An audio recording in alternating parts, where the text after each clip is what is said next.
Hey, buddy. We're live. Had a great day yesterday. Met up for breakfast with Lawnmower Lady, Stella, James Condon, Mr. Generator, Henry Murawski, uh, and we met at a diner in Newtown, Connecticut, just off 84. Had a nice breakfast there, chatted for a couple hours, and then Stella came to my place and spent the day with me until about dinner time. And then she went over to Hank's, and I don't even know if she's still with Hank. She might be. Hold on, there's Klaus. Hey, Klaus. So, live already? I don't know if Stella's still at. What's that? We're live? Yeah. I don't know if Stella's still. Okay. Oh, yeah. Well, yeah, good evening, everybody. Well, so I don't know if Stella's still with Hank or if she moved on or what, but we'll see. I sent the link out to about 20 people, so we'll see what's going on.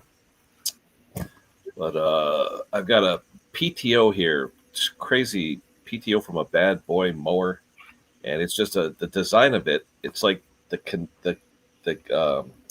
connector is like either not riveted, but almost like soldered right to the top of the housing.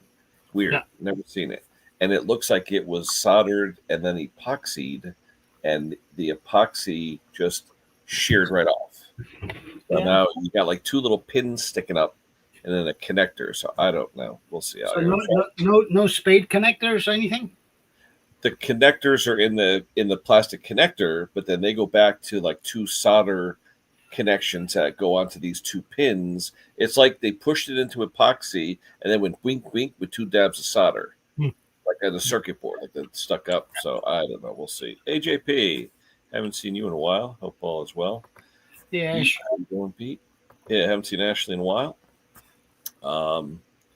Yeah, so I sent out the link, and we'll see who else is around. What do we got here? That one there. They can't get this. Thing. No, okay. Hank, are you alone, or is she still there? No, she left about an hour ago. Okay. Now she's heading west, so she doesn't have to go through New York City. Well, she's going to go to Kent Falls, I guess. Oh, she is. Nice. Okay, cool. Yeah. Nice. Yeah, and anyone knows Connecticut, Route 7, you got Kent Falls, the Cornwall Bridge, a lot of cool stuff up there. Yeah, nice area. Nice place to just stop, have a coffee. Yeah. So, cool. Yeah, we had a good conversation here. Yeah. I mean, she seems like a pretty cool lady. I mean, oh yeah, nice. It was funny. We're walking around my yard, and she's noticing all my kusas have all the fruit now, real big fruit, And I said, yeah, Hank and I. So we tried them. It's okay. It tastes a little like watermelon or whatever. She just grabs one, goes like that. I'm like, okay, And then it was funny because like 2 minutes later, she goes, "You got any floss?" Because it's all seedy, very, very seedy, Yeah. But there's millions of these berries now, and they almost taste like a kiwi or watermelon. What are they called again? It's a kusa dogwood, but they look like prickly conkers, if you will, almost like a conker, really. Yeah. But they're like a pinkish, strawberryish color. But they have like a mild, like a kiwi type taste or something. Yeah, so, kind of cool. Hey, Randy, what's going on? 80th birthday. God bless her over there. Yeah. But yeah, Stella and I were sitting here, and then we turned the jukebox on, and we're listening to some 50s music because she could relate. And then we did a little dancing, did a little video on that, Yeah, you did. And it was funny. I cut my head off, so it looks like it's a headless guy dancing with stuff. But we had fun. We had a good time. She stayed till about 4:30, not realizing Friday afternoon, massive traffic. It took her 2 hours to go like 38 miles. Yeah. Oh, yeah. But anyway, she saw a little bit of Cheshire and different towns, whatever. So, yeah. So then Hank, they went to, what'd you do? Pizza, you said, right? Yep. She wanted a pizza. So a Greek pizza. Oh, okay. So Greek is usually pan pizza. No, it was in a regular, pan pizza, but it's olive oil and feta cheese that she was. Okay.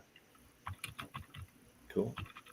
Yeah, so we got her her own personal pan. I'm not pan, but personal pizza. Yeah. So what'd you end up doing today, this morning? Anything? Oh, she woke up late, and then we were on the chat for 4 hours.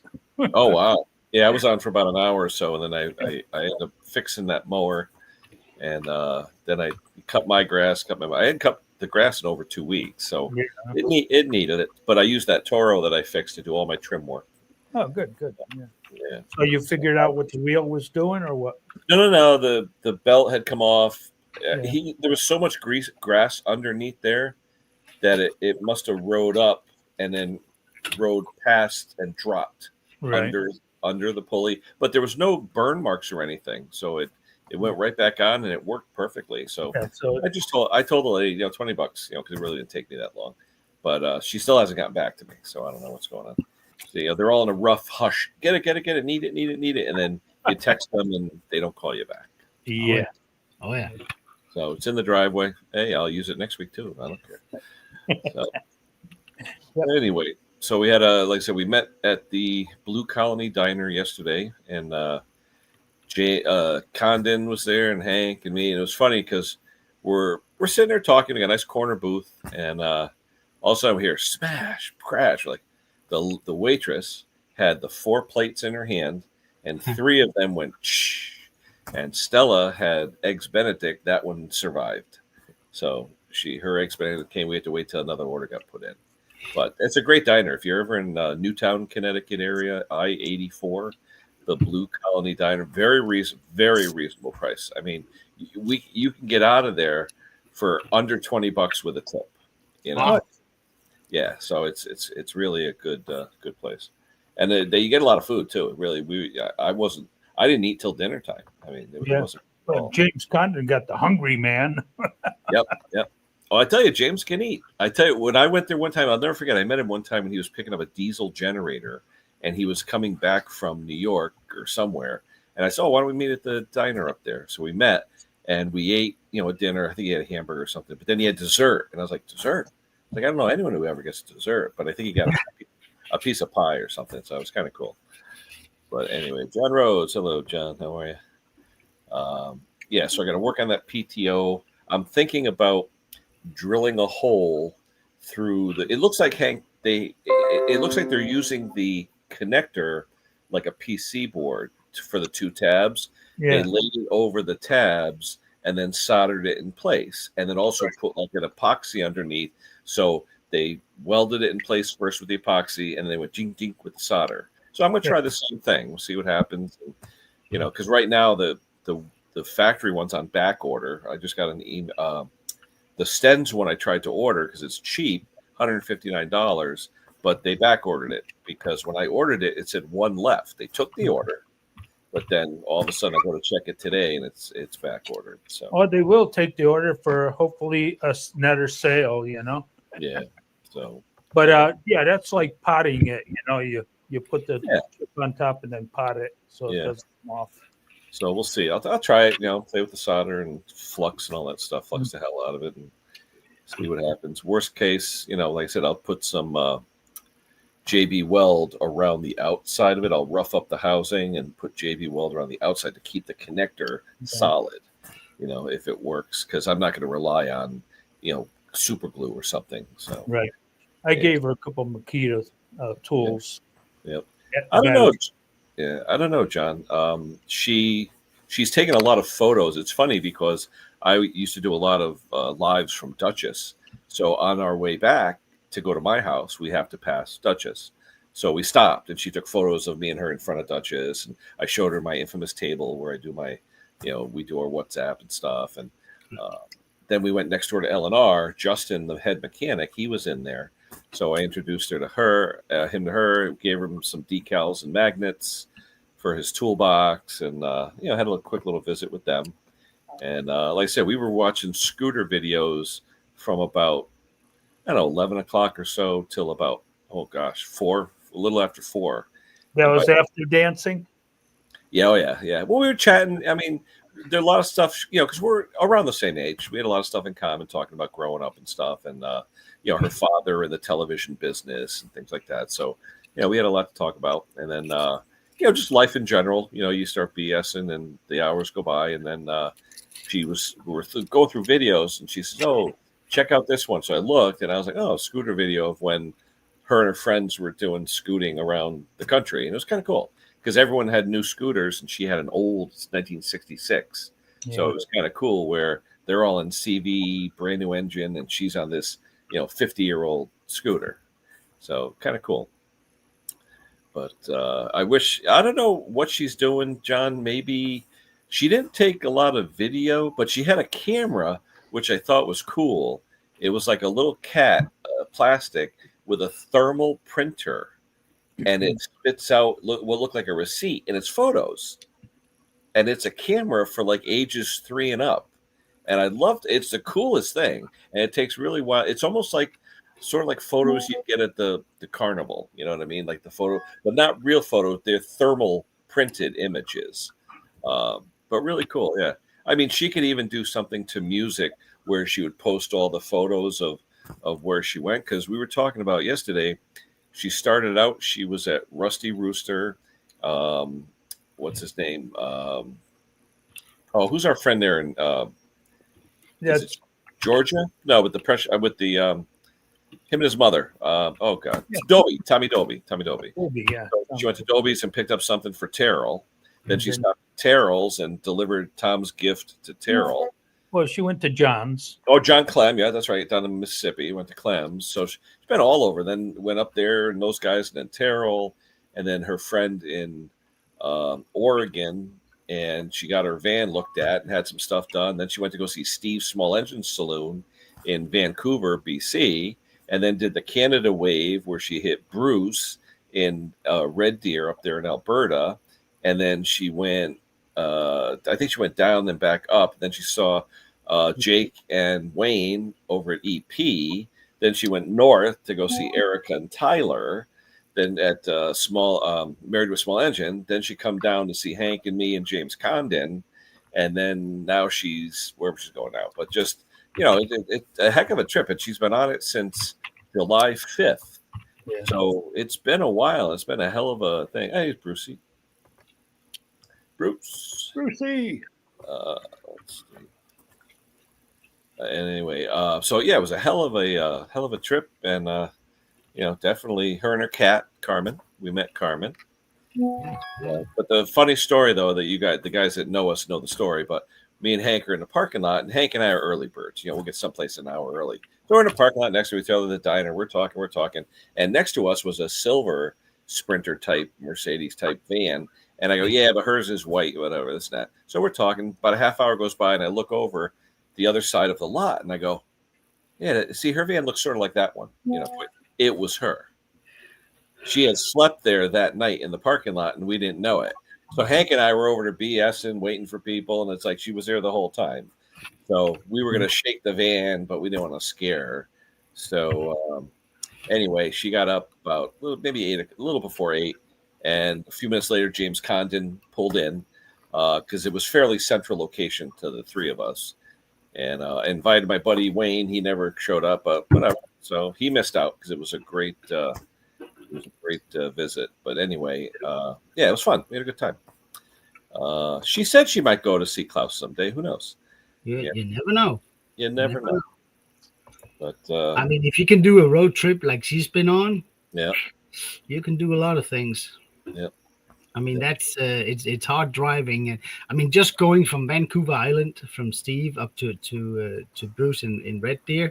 Mm-hmm. Holy smokes, that's kind of Well, she said as of yesterday about 12,000 miles.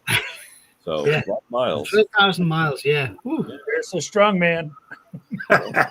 So how was your visit with Stella, Wayne? Oh, excellent. We had a few hard ciders. Ooh. I texted you. I say make sure you got some hard ciders for her. She likes cider. Mm-hmm. And the only thing, she left her hat here. She forgot her hat, so she said, "Enjoy your new hat." So I said, "I'm going to forge your name, Stella, on it. I'm going to print in the Lawnmower Lady. I'm going to auction it off on YouTube." What kind of hat did she have? Will donate the money to the local food bank. So she got a laugh out of that. And then she says, geez, I says, how'd you sleep? She says, oh, everything was good until 6:30 in the morning. I said, what happened? She said, somebody was out there jackhammering something. I said, no, that was the Ford shop down the street opened up. I said, did it sound like this? Boom, boom, boom, boom, boom, boom. She said, that's exactly. I said, yeah, they're making forgings. Oh, wow. What are they? What industry? What industry for the forging? Closed eye forging. Oh, okay. And they've got upsetters there also that they make military shells for the cannons. Yep. But mostly they're into automotive. Well, I don't know if they're into automotive too much because there's not a lot. You got to do a lot of mass production to make money on automotive parts. We got a lot of forgings for the aircraft, like landing gear and spindles. Yeah. Like that. Yeah, that's what we used to make. It's very expensive, titanium forgings. Yeah, at our Ford shop, like the the landing hooks for the jets when they land on the aircraft carriers.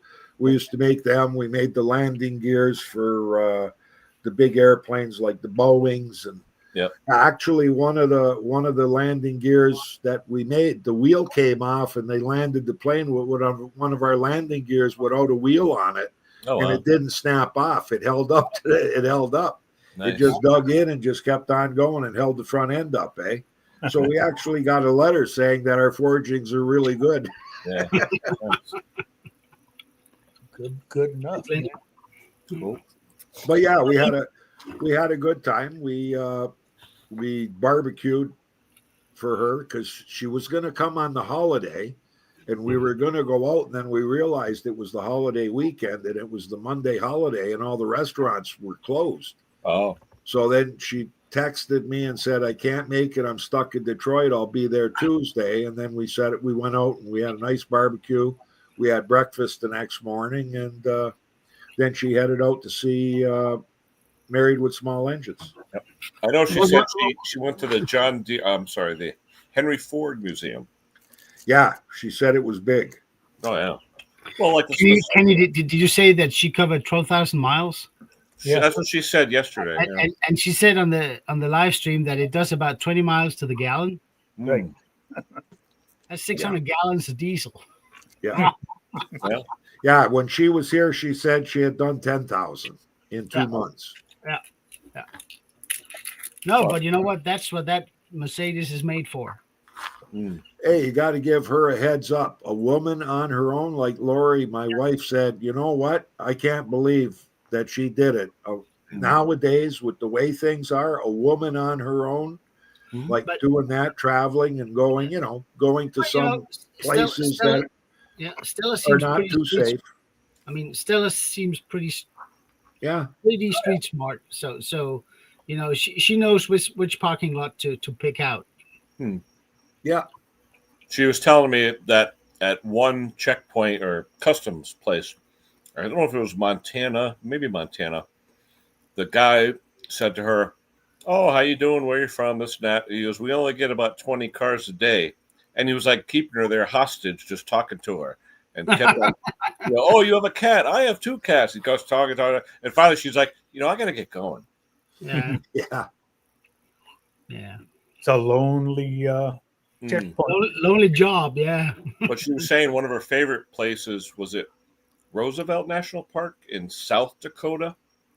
Was it Roosevelt or whatever the name was? But she said that was one of her favorite stopovers. Yeah. But I wish Brucey was here. We could talk about Brucey's visit. Yeah. Come on up, Bruce. I know you're back there somewhere. But and she got to meet Jake, so that was cool. Yeah. Did she get a glimpse at the Mustang? Oh, yeah. Yeah. He showed her they spent, I don't know what the 2 of them spent out there going over everything from the engine to the muffler system to the everything. Like she looked over the whole car. Yeah. Putting in the frame and all that. Yeah. Michael, half a bar, Michael, 7.5 PSI, half a bar. How many PSI? 10? What's that? 10 PSI or? Yeah, 10 or half a bar. Usually the manuals say half a bar. Yeah. There he is. Hey, there he is. Bruce. Hello, my friends. How are you guys? We're just talking about our visits with Stella. Yeah. Which I can't contribute much to. Well, she said you and Trudy were awesome people to visit. oh, is that right? Oh, that's nice that you said that. Mm-hmm. Now, what did you guys go out to eat or anything, Brucey? No, my wife loves to cook, and I'm not sure if Stella enjoyed being a dinner guest, but that's what we did. And then we went to the Legion and bellied up to the bar at the Legion, which was a lot of fun. Now, was that, what do you call that night? Beer night or something? Or what do you I have a happy hour every okay. second Wednesday, and she showed up right in the middle of it. It was perfect. Oh, no kidding. Was your friend Steve O there? Yeah, he was there. Oh, Nice. what's happening here with this? I don't know. You look good from here. There we are. So yeah, we had a good visit. Yeah, she stayed here for 6 hours, 7 hours. Now, did she say that she's going to do a video of her trip? Like, is she going to? I forgot to ask her if she was going to put that on YouTube. Her trip. She took a lot of stills. I don't know if she took a lot of video. Yeah. Well, she might have taken video in between the stops. Yeah. I mean, she can do Yeah. stand up with that stuff Hmm. from 3 different angles. I mean, She's a better editor than I am. the woman on the trip and the scooter part. I mean, she's got a lot of pictures. She can do a lot of stand-ups or presentations or. Yeah, I mean the whole thing started about the scooter rally in Oregon. Yeah. What was really funny was she sent me a picture when she was at Erica and Tyler's. Mm-hmm. And I never really paid like a lot of attention to it when I looked at my phone. But the first thing I thought of was, wow, they're standing in front of like a field with pumpkins in it, right? Mm-hmm. So then all of a sudden I focus in on what's in the background. And they're riding lawnmowers and a bunch of them are orange. They're whispering. So I said to her, when I originally looked at the picture, I said, what the hell are they standing in front of all them pumpkins for? And she cracked up. Yeah. I guess when she went there, they had closed for a few days, and she didn't realize it. Oh yeah, she told me she was wanted to surprise them. So she wasn't going to let them know she was coming in advance. Well, she did the same thing with Terrell. She just showed up. Yeah. Yeah, we actually, and I think she expected this too. My little happy hour was on Wednesday, and right from the Sunday before, she said, "Oh, I should be there soon." Monday, "Oh, I should be there soon." Tuesday, "Oh, I should be there soon." So she was having some fun between Steve's and my place. She went to Calgary and had a good time there. Sorry, my voice is gone. Yeah, she was saying today that out of 2 months and like 10 days, she's only had about 4 or 5 days of rain. Yeah. But she was saying how, especially in your area, Bruce, I don't know if it's grasshoppers or cicadas, but whatever those bugs are with the clear guts were all over her windshield. Bees. Was it bees? They're bees. I think they're bees. When they splattered on her windshield and tried to wipe them off, they just smear, Well, okay. East of us, it'd be horseflies. Whoa. She said they look like grasshoppers or something. I don't know. Oh, they could be. Not from here to the mountains because it's too wet. But I think east of here, there sure could be a pile of them, and through the prairies, shortgrass prairie. Well, here on Lake Erie, it's sandflies. When they have the hatch and there's like millions of them. Yeah, they get in your eyes, they get in your nose. And if you run into them with your car, the windshield washer stuff does not remove the oil on it. Like you got to scrub it off. Yeah. And there's actually been car accidents here where the sandflies have landed like on a bridge that's going over top of flowing water. In Port Colborne here, it's the Weir Bridge, and cars have hit their brakes because the car in front of them braked, and because of the oil from them getting crushed down, your brakes don't work. You just keep on going. You keep sliding, just like you're on black ice. Oh, wow. Yeah. That's a lot of flies. Whew. Oh, yeah. We have that sometimes here with ladybugs. Not often, but it happens. Ladybug, is that right? Yeah. The red ones or orange ones? The red ones. Red ones, huh? Wow. You must have a lot of aphids in Denmark.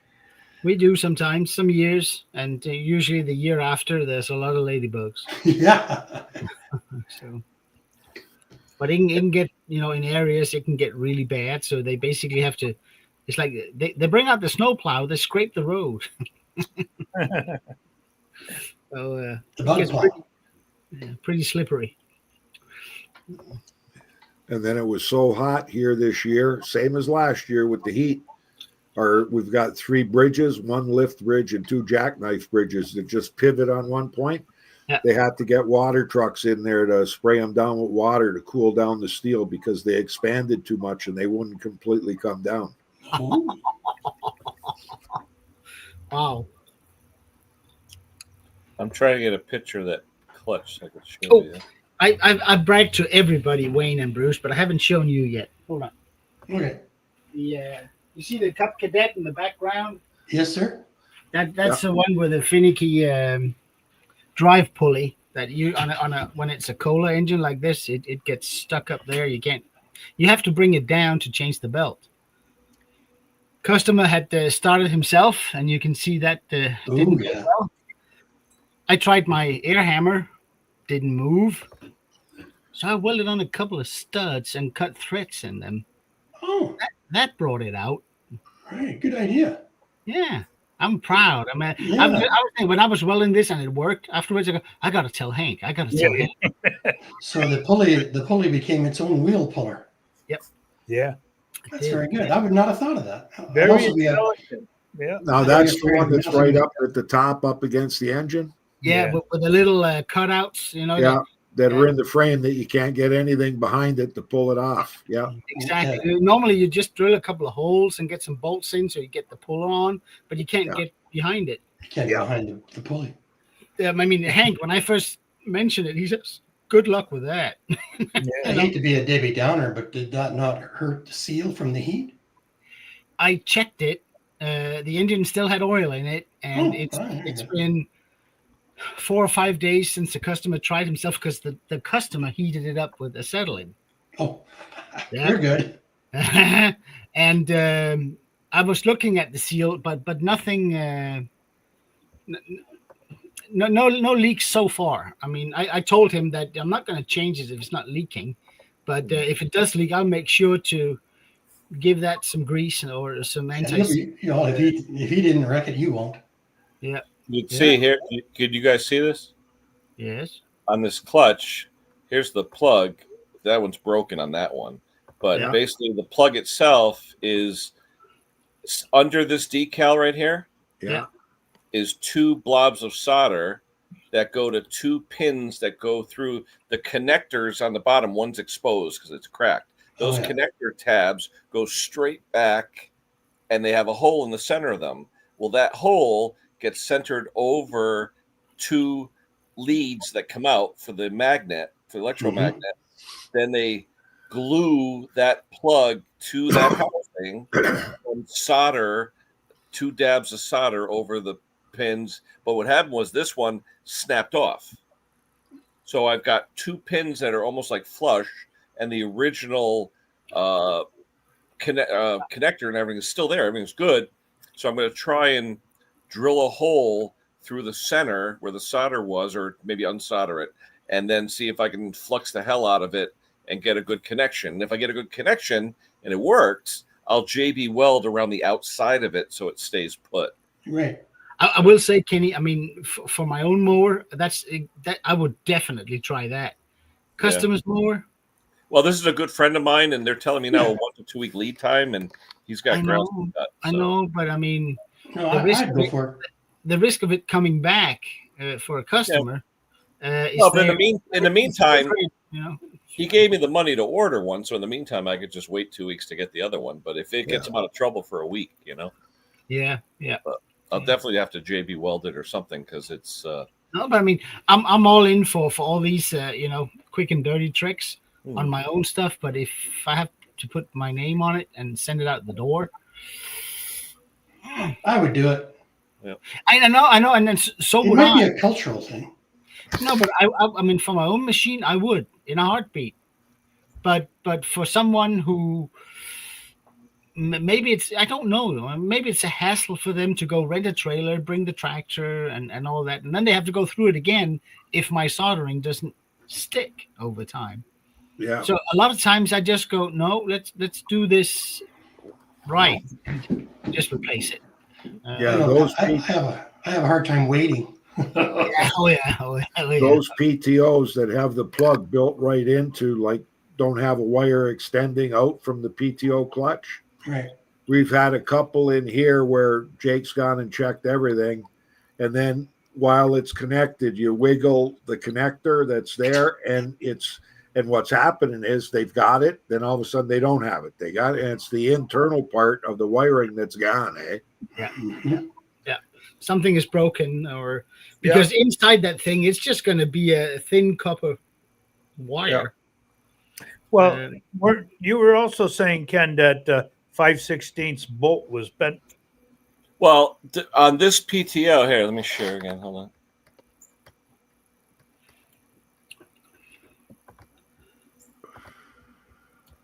Yeah, so he must have hit something if it bent it like that. Yeah.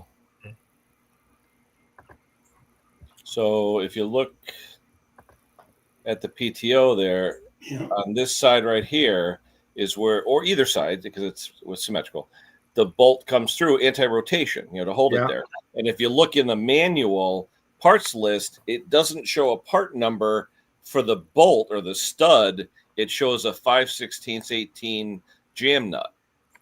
So just to hold it, so it doesn't do anything, fall down or whatever.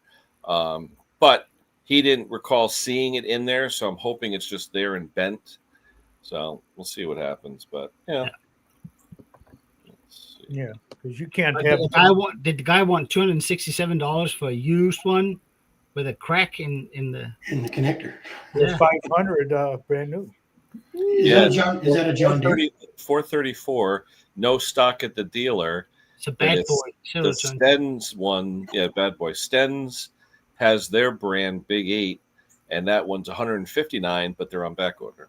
Oh. Yeah, the Sten sells the Extreme made in Florida. And the Extreme too. Yeah, this one looks like the Extreme. Same packaging with the green. I like those. Yeah, and the Extremes, we haven't had any issue with any of the Extremes that we've ordered and put on. They're excellent. As a matter of fact, that's likely one of the few companies when Jake called and he needed information from their technical department. I mean, those people call back within 5 minutes. They return your call, not like some people where you got to wait until the next day. Yeah. So that's good company. Once you put them in, you got to break them in too the right way. Yeah. How do you break in a clutch? Oh, you got to. Oh, you got to go on off a few times. Yeah. Yeah. There's a half throttle. There's a procedure in the manual. Normally they say 10 times at half throttle. You got to engage it. With or without a load? No load, sitting there. Okay. So the belt isn't on. Yeah. No, it's on. Yeah, you're putting it under load. Belt's on, It has deck's to be on. under load. Yeah. Okay. But there's You're burnishing it in like you do brakes. Yeah. Exactly. Yeah. That's all. But usually they want 10 cycles, on and off and on and off like 10 times. And you got to follow the instructions, because when you take one off, and if you get an Extreme, it may be different where the washer goes on the top instead of where the other one, maybe the washer was on the bottom. But if their instructions say washer goes on the top, bolt goes from the bottom, you got to do exactly what it says, because that's the way it works. Mm-hmm. Yeah, that's what it is, John. Yep. She had it converted, I guess, a place out in Colorado. Her and her kitty cat. Yep, Carmen. Yeah, she said the people that here's the interior that's what they did for a living. So she had them prefab everything, and then she took it there and they installed it. Yeah. She had this camera, this little plastic camera, and it takes thermal images. It prints out thermal images with thermal paper, and it's a age 3 and up camera for like kids. But the images are pretty cool. Yeah, not Well, bad. She took in the a camera couple that pictures we of use, us. Yeah, and the photos are stored at like at 8 meg. yeah, Level, which they're is actually pretty good. smart. Yeah. Yeah, it's pretty cool. So she'll have a good copy of all of it. That was me on the picture. Yeah, then we got there's the 4 of us at the diner. Yeah. Before the food accident. Yeah. So yeah, James Condon, Hank, me, and Stella. Nice. Yeah, we had a good time.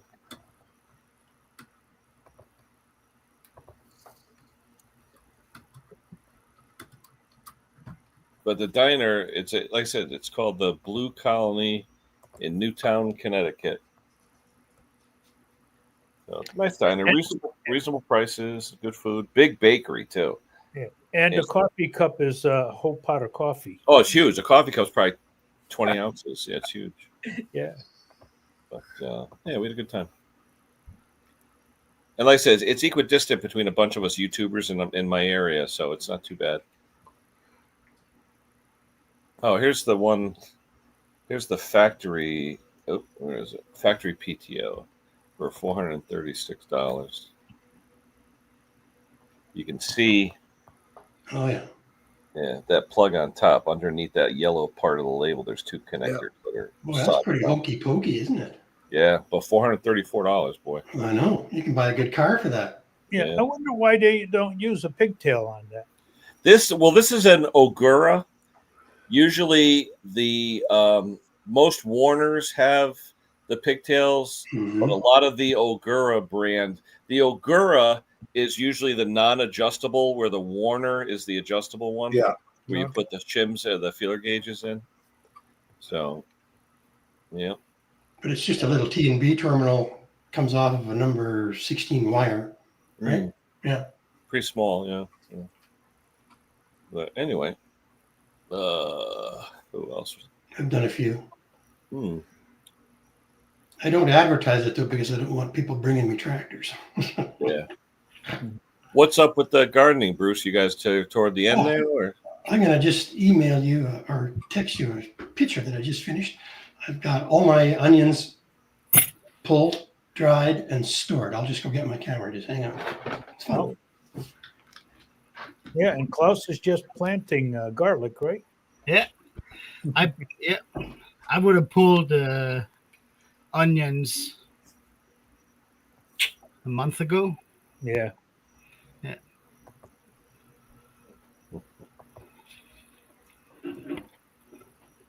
Hello to all the EP in Canada. Well, all of my hot peppers, when I grew my hot peppers, Lori planted 4 hot pepper plants, hot banana peppers for me. I had hot peppers. I was eating hot peppers for about 2 months before the chubby butchers even started to get to the size that he could eat them.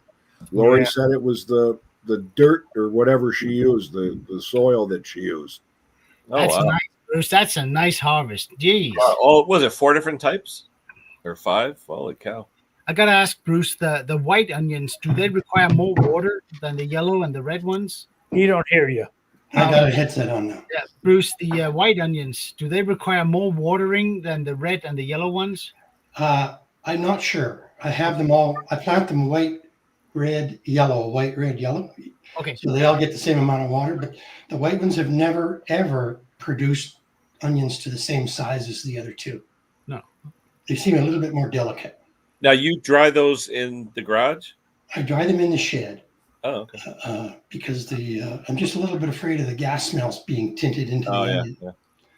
Yeah. But when I go to Mexico, I'm going to store my potatoes in the garage. Because I keep it to about. Yeah, there won't be anybody in the garage spilling gas during that period of time. Yeah, and it'll be over Christmas and December there'll be nothing going on there. Now, does Trudy do any canning or anything of any of your stuff? No, but she does quite a bit of freezing, and we should do some canned beets because they're great, eh? The pickled beets. Oh yeah. Good stuff. Red beets. So I got about 80 pounds of potatoes I've estimated I'm going to have, and probably 50 pounds of carrots. I know, right? Wow. How do you store those in sand boxes or? Well, I'm gonna try doing it in like the beer flats, with no cans, and then just a layer of like peat moss, wet peat moss. I'm gonna try that. Yeah. But I guess you shouldn't store your carrots and your potatoes in the same room because the ethylene gas from the potatoes will affect the carrots. Oh, really? I don't know. There's a channel that I've been following. She's I think they're out Midwest somewhere. It's called Six Hearts on Six Acres. Oh, yeah. This lady, if you ever watch her channel, I really a shout out because it's a phenomenal channel. Her name is Bree, and we talk about canning and stuff. You look in her pantry; it's like a general store. Yeah, but she has 6 acres and she farms it all.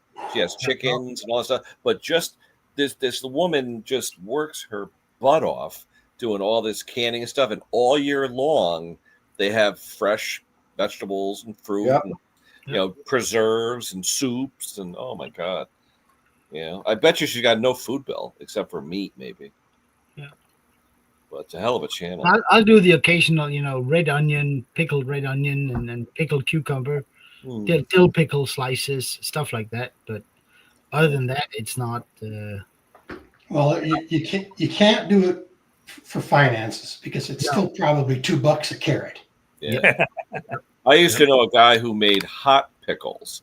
He would make a hot brine, like a spicy hot.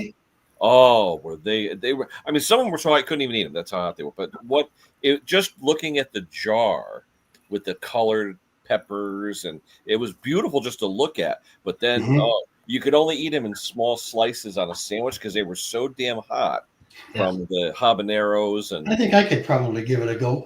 I pickled eggs 2 years ago with fresh jalapeno peppers in it. Really good. If you like pickled eggs, that is. But it was good. Yeah. What I would enjoy was the end of the year. You know the Crown. I think they were the Crown crocks. You could get a 5-gallon crock or a 10-gallon crock. Yeah, the big. So end of the year, whenever we had a garden, anything that we had like beans, cauliflower, small onions, you just throw into this crock pot with the brine in there, and cucumbers and whatever carrots chopped up, and you just throw it in there, and you left it. Basically left it in a closet that was cool, and you put a cloth over it, and then something like that, and it was like instead of canning it, it was come out pickled and fantastic to eat. Really, really good stuff. So I've been gardening all my life, but I've never. Sorry to interrupt, but I've never gotten into storing things very well.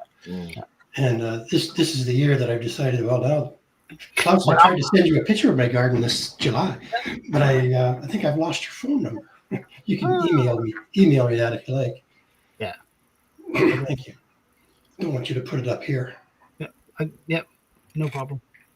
No, but it's. I mean, pickle stuff is just. I love it.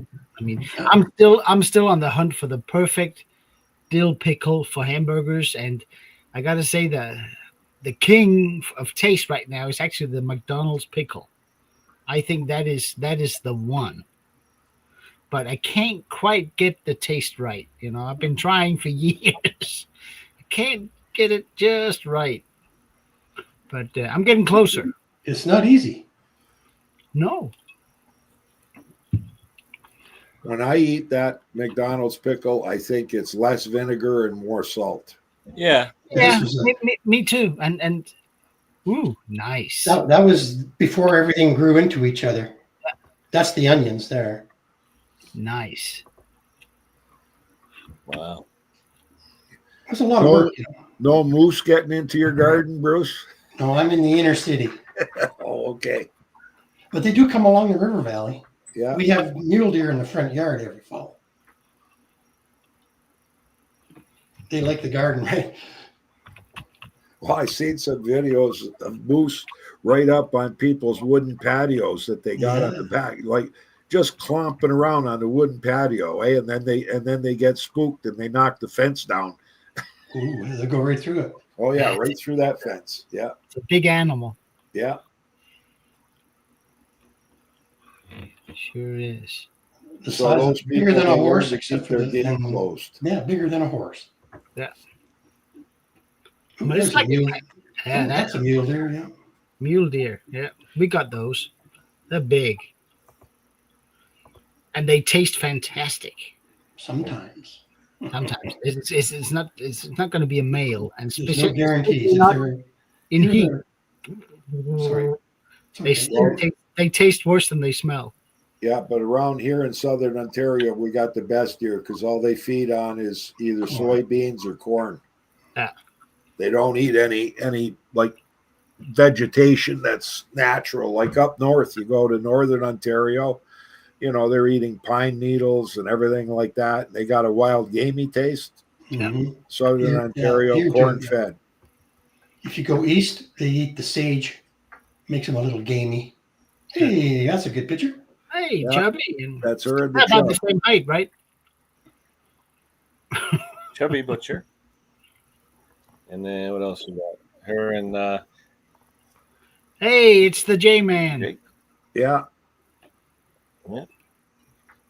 And what else we got?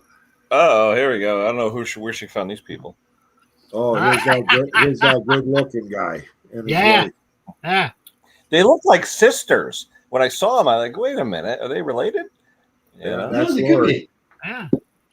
But, let me see.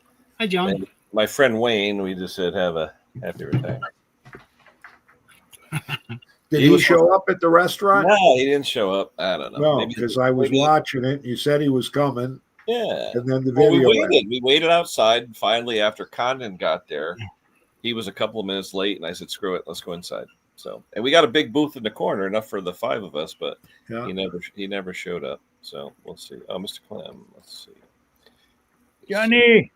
Say, Hey, John.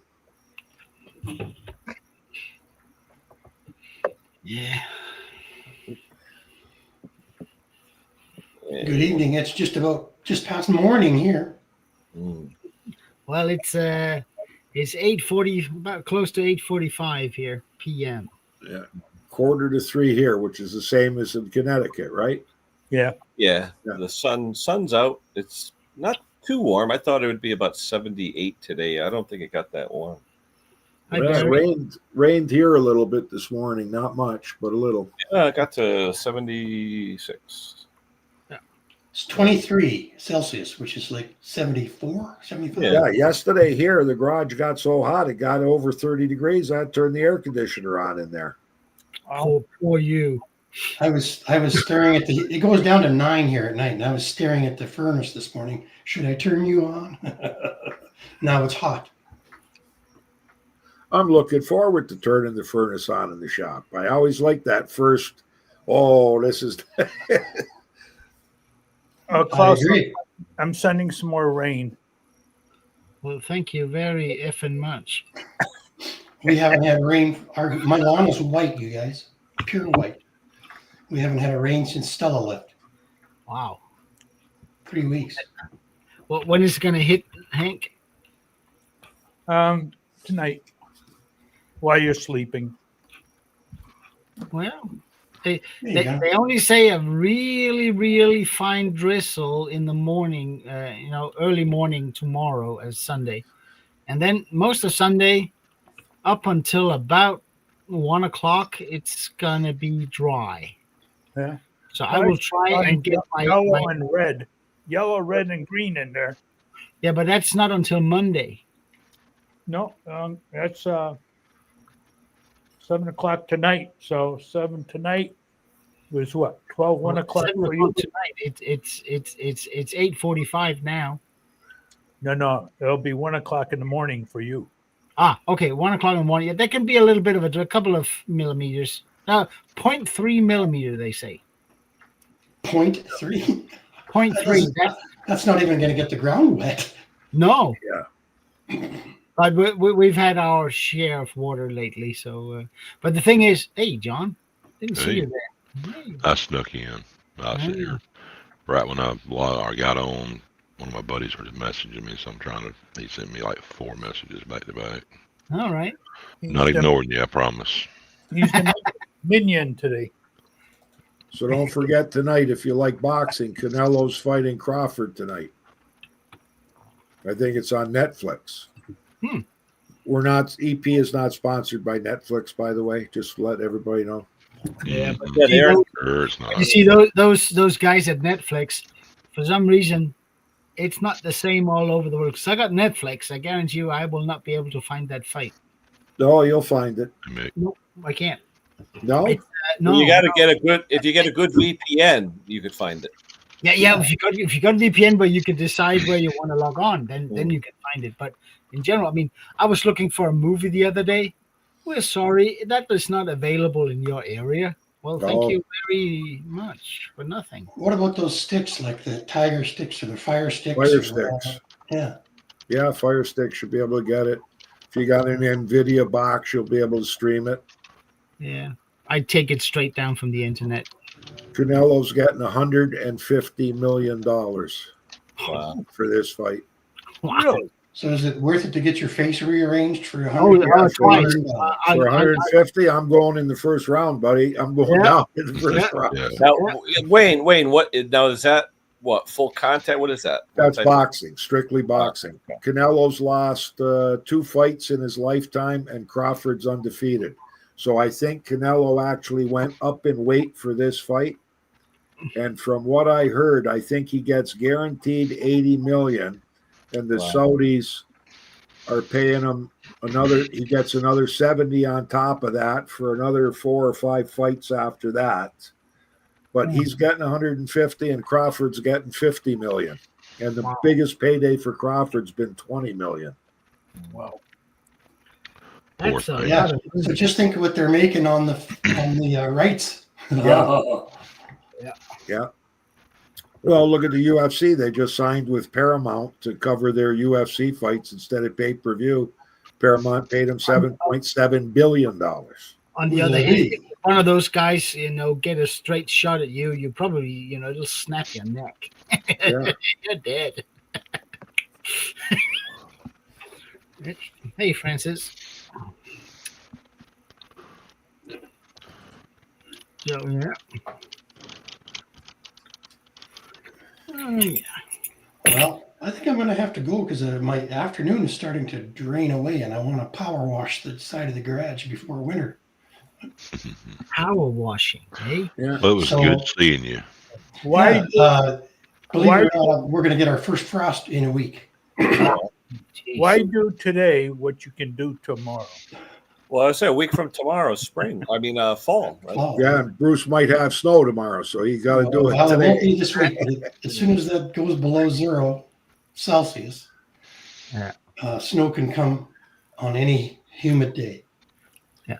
Yeah, they're saying in this area that we live in, we're supposed to get heavy snow this winter, but they've been saying that for the last 2 years. And I mean, what do they know now? Got our first snowblower in, first snowblower for service. Smart man doing it. The guy waited until he said, that big snowstorm we got last year. I said, yeah.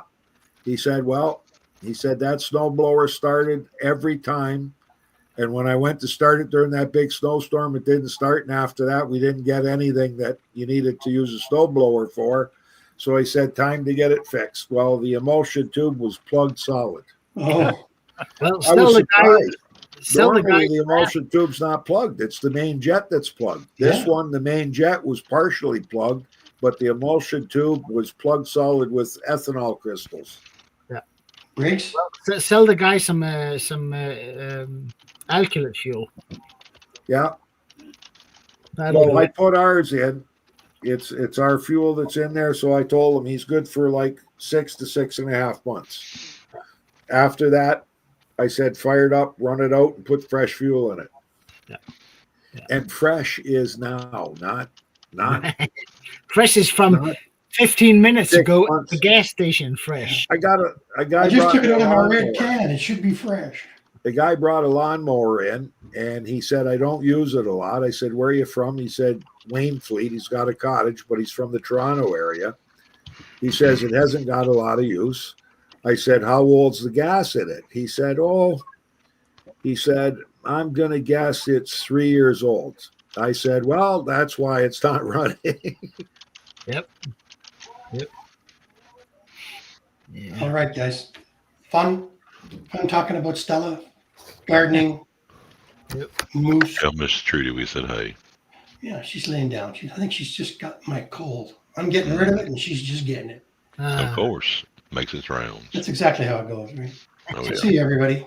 Take care. Bruce. Have a very Get nice. feeling better. And you know the biggest problem with people that have small engine equipment? Biggest problem? If they only use 5 liters of gas a year, they got 20 liters gas can. If they use 10 liters a year, they got 2 20-liter gas cans. If they use 20 liters a year, they got 3 20-liter gas cans, and they got them all filled up. And the stuff, it just sits there. Yeah. And the biggest problem is when they have issues, they can't tell the truth. Yeah. Yeah. They cannot tell the truth. Yeah. I usually tell people when you mowed your lawn for the last time, you got to do 2 things. Decide whether you want it serviced now or in the spring, among all the other crazies that want the same thing done. And then take your gas and go put it in your gasoline car. Yeah. You know, so it's empty. Leave the cap off. Yeah. Let it dry out over winter, and you're good to go in spring. So,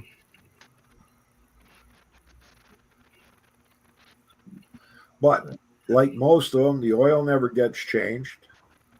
And depending upon how much ethanol they've been building up in that carburetor bowl and where that main jet is located, all depends on how many years it's going to start before it dies. oh yeah. Well, don't you just add oil? You'd never change it. Just add. Oh no, that's the same thing this guy said. I don't need an oil change. So I took a picture of the oil that came out because it's 3 years old, this lawnmower, and they never changed the oil.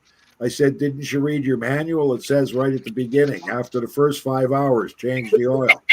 And he says, no, I never. He says, I don't know what I did with the manual. You know I what? said, well, number 1, you didn't read it. Number 2, you don't know where you put it. Yeah. So I took a picture of the oil just to show him how, like the silver color that's in the oil when we dumped it out. I mean, I don't sell machines per se, but if a regular comes in and say, hey, I need a new lawnmower, what should I get? And I think you, how much money you got? I got this. You should get that one. Can you buy it for me? Sure, I'll get it for you. And I charge a little bit to assemble it and make it ready and pour in the oil and all that. And then I tell people, you know, it's brand new. You paid a little bit for me to assemble it. The 5-hour service is free. Yeah. What does that mean? It means when you run this for a month or 5 hours, whatever comes first, bring it back. I'll do an oil change. I'll make sure no bolts has gone loose. And it's free. Yeah. I must have said that. I say that 10, 15 times every year. One has come back. So, customer at the front door. He gives me a text. I'll call you later. That was about 4 hours ago. Ding dong. That's a call. Like, I got some work for you. So first thing he says, he's got a Stella getting her cardio in for a day at Kent Falls. Oh, that's cool. Oh, she put a picture. Hold on, let me show you. But I mean, even if you tell people it's free, they forget all about it. Yeah.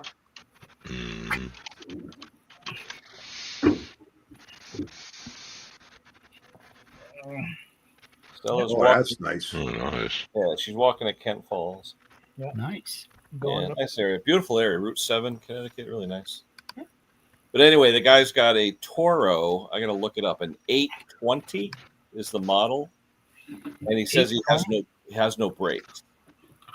So I'm wondering if it's a Peerless or what it is. Hope it is. Because the brake pads for that is pretty. I have those. I have the Peerless brakes on it. What did you call it? A Toro 820? 820. I'm gonna look it up, see what it looks like. Nothing comes up here. Let's see, 820.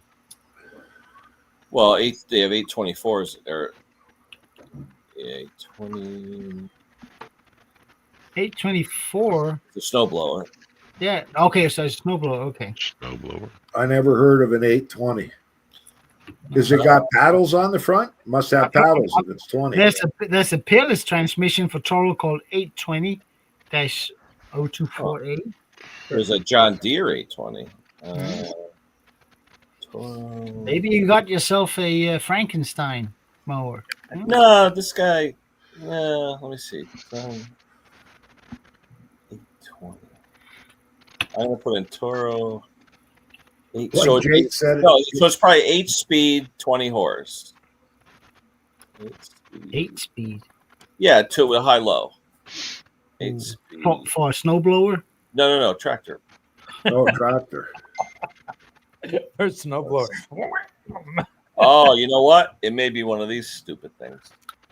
Here's an 825. There you go. I never heard of the right word for it. I never heard of a 20. Yeah, it could be a rear engine rider. What's it got? 2 10-inch blades on it? Well, this one here is 25-inch depth. Golly. Yeah, over here they're all 30. I even had to ride a lawnmower with 25-inch deck. Well, yeah, snappers used to have that single blade too. Yeah, the 30-inch. 30 I mean, on a completely level lawn, nothing mows better than the big blade ones, single blade ones. The problem is if you got a little bit of, it'll be scalping left and right. But for cut quality, that big blade, it does a great job. It's not worth anything in tall grass because it just smokes the belt. The only problem with those is there's no way they don't have, well, the ones we got around here, there's no way to level the deck off. You got to change the hanger system completely. Yeah. And you got a lot of people that step on the deck when they get off the deck and they stretch the hangers out. Now the thing's on an angle, and the only way we've been able to fix them is we measure how far it's out, then we take a spacer and tack weld it in so it holds that side up. I usually tack in an oversized nut cert. Yeah. That works too. Well, guys, I got to hit the shower. I'm taking the the wife and I are taking the family out for supper at 4:00. So nice.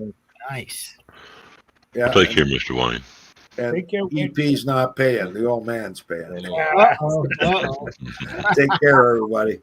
Take care. See you later. And also, he's going to drop off he's got a Subaru generator that's not making power. And I'm wondering, does anyone know off the top of their head, Subaru generators, are they AVR or capacitor?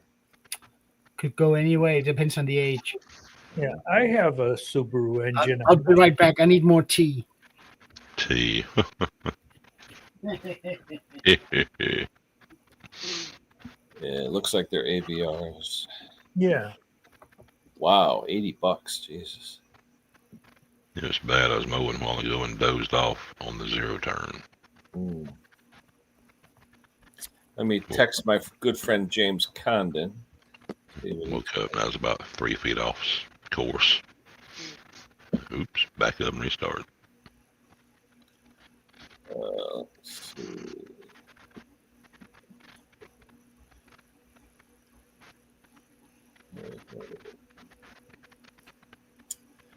Subaru.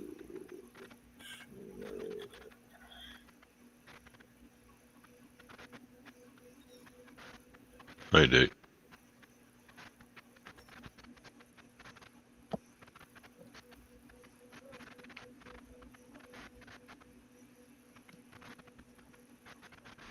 Lawnmower Detective had a 900 subscriber giveaway. He had to guess. Yeah, I went on there. He had a live. I go in there and it came over as the lawnmower, nothing else. I thought it was Stella. Huh. It was Dave, but he didn't do a live. It went live, but then it was like me and Tom Haney were there, and it's like, okay, where's this buddy? And nobody there. It was guess the amount of spark plugs in a jar, and I got the closest. I won.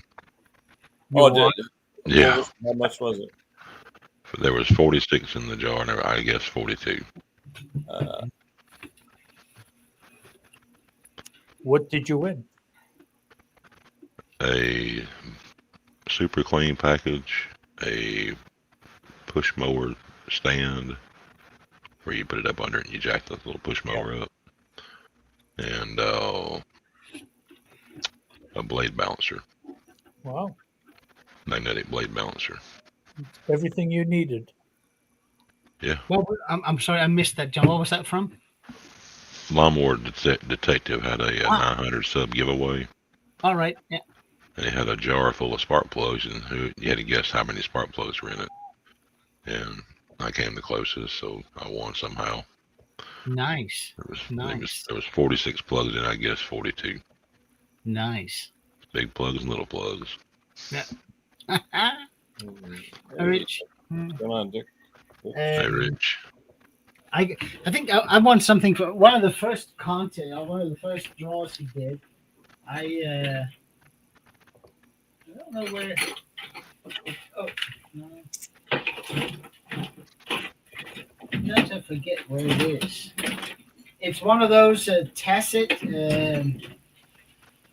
tacos, you know, the mechanical one where you it's a Bricks and Stratton thing when you turn it out and the thing goes. Yeah. Wiggles. Yeah. That thing is quite nice. Yeah, they are. Because you can put it on anything that vibrates. Hey. Like your compressor or yeah, lawnmower. Yeah. Exactly. Yes. Hey, you like my skill hat? Yeah, I see that. That's nice. Yeah. All golden and stuff. Yeah, wow, nice skill. Yeah. Yeah. I'm not sponsored by them, but I have their hat. Not yet. Yeah. So, John, because it's getting cool out here, so most of the bucks are sort of on their way out. So. Yeah. So, John, everyone is a gangster, right? Right. Everyone's a gangster Until that air compressor kicks on. What's that all mean? Huh? What does all that mean?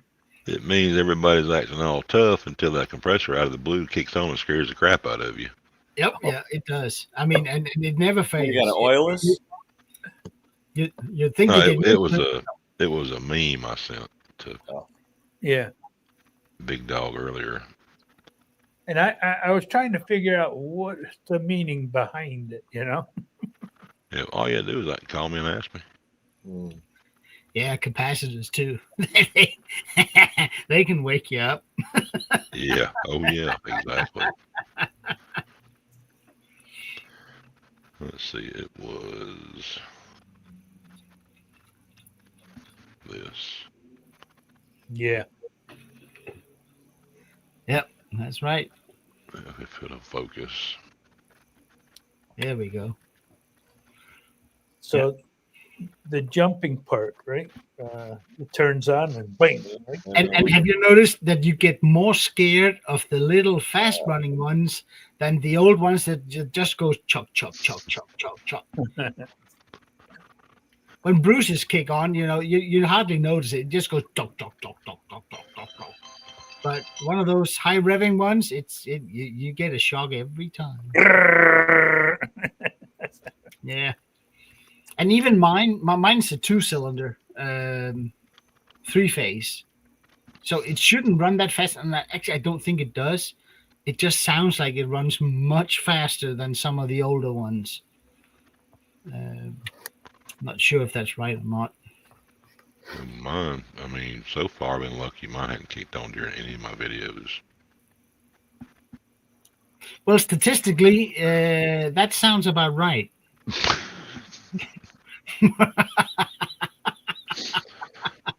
I was wondering if you were going to get it or not. Well, we got it.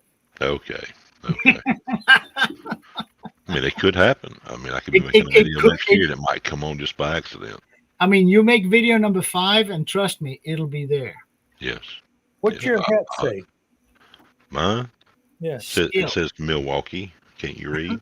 No, I can't. It's shiny and it says skill. It does, yeah. Yes. Where'd that come from? I see. I have the red tools too. Yeah, me too. They don't start with the M though. No. I don't have that big dog money. Nope.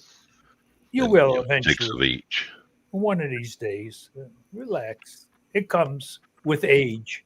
You're gonna make a video one day. You'll be using one of your impacts. Go, oh darn it, broke. Let me go to the Milwaukee drawer. You know, this big old tool cabinet. Up, each one have a different style in it, full of them. Ask Stella. Yeah, Stella was impressed. He's got 3 shops. Yeah. Yep. Well, John's got 2. Yeah. In the making. So but how's that going to work, John? You're only going to use the new one in the top of summer, and then go back to the barn and do, or? Now I'm going to use the big shop in the summer. I don't mind sweating. Okay. I've got a few fans out there I turn on, which is fine with me. Yeah. I don't work well with my hands when it's cold. Okay. Yeah. So the little shop's going to be for anything that comes in during the cold weather, and it's got the mini split in there with the heat and air. Now cold, is that below 70? That would be for Lisa. Anything below 70 for her is freezing. Me, when it gets down to about probably 40, I start getting cold. Oh yeah. Now I like the cold weather. You know, before I retired, I loved working in the wintertime. Handling cold tools is the devil's. Well, working on a small carb and that freezing carb spray, and Yep. if you use ultrasonic, you have to rinse it off with water when you're done, and depending on which solution you use. is she gonna let you do that in there? Pardon? Is she gonna let you do that in there? Clean carbs. There ain't no letting to it. It's my shop. Yeah, but you might get the paint dirty in the curtains. There ain't no painting curtains in there, I promise you. Matter of fact, I'm tinting the windows tomorrow because it gets so hot in there, because where the sun sets, it shines right in the front windows and the door window. So over here in the winter, when it's freezing, they still build houses. When it's really freezing, huh? Yeah, it means below freezing. We don't get it cold as Bruce does, but the old masons, when they were out, they still build houses, right, with mortar and stone and all that. But they can't work with, some of them can't work with gloves because they can't feel something. What they do in the morning is that they will have a bucket of water that's just frozen over. They'll kick a hole in the ice. They'll stick their hands in that icy cold water and count to 20. You take your hands up, you dry them off, and they are not cold for the rest of the day, no matter what you touch. Yeah, they're frozen. Yeah. No, they're not. How many fingers are they missing? They don't miss anything. I think they may get arthritis a little sooner than the average. But if you ever tried it, it works. I tried it out one day. I was out and there was a bucket of rainwater, broke the ice. It hurts. You stick your hands in, it hurts. Yeah. But you take them up, you dry them off. Your hands are not cold for the rest of the day, no matter what you do with them. It's crazy, but it works. Well, if it gets cold here again, I might try that. Yeah. Then go over to Lisa, say, "Hey, hey!" Yeah, I get kicked somewhere too. Nobody, my Anita, she, we have a town about 15 minutes away. They got a nice lake, freshwater lake, really nice. And the city just built, this thing, the bridge and stuff that goes out in the water, all that stuff, bathing, and they will kick a hole in the ice every morning, and she goes there twice a week, jumps in that freezing cold water. Who does gets that? Up, goes into a sauna. Anita does that. Cool. And once in a while she says, do you want to come? I said, not unless you shoot me and drag me. Yeah, for real. I'm not. I'll go in the shower and turn it up on high. That's what I'll do. But she does that twice a week throughout the whole winter. Crazy. They call that something. What? I mean, not crazy. They call it something else. That's extreme sports. I don't vote for that. Yeah, I call it crazy, but there's Yeah. I think there's a name for it for people that jump in ice water in the wintertime. Winter bathing, they call it here, but Okay. it's not probably not. I think they have something here called the polar plunge or something like that. Yeah, it could be. No, That's it's when like they the people run that goes. It's like the people that goes into a hot sauna and gets really warm, and then they go out and they pour ice cold water on themselves. It's like that's a psychological term for that. It's called a masochist. Yeah. Wait a minute. It never gets under 50, 60 degrees in Mississippi. Oh, you want to bet? Come on now. Hey, now we had a blizzard. What last year? Yeah, like an inch of snow. I mean, I was snowed in for like half a week. The plows finally made it to my road. You go up to the tire guy. Can I get winter tires on this? Yeah. What? Yeah, sure you can. Goodbye. Get the old snow blowers out. Yeah.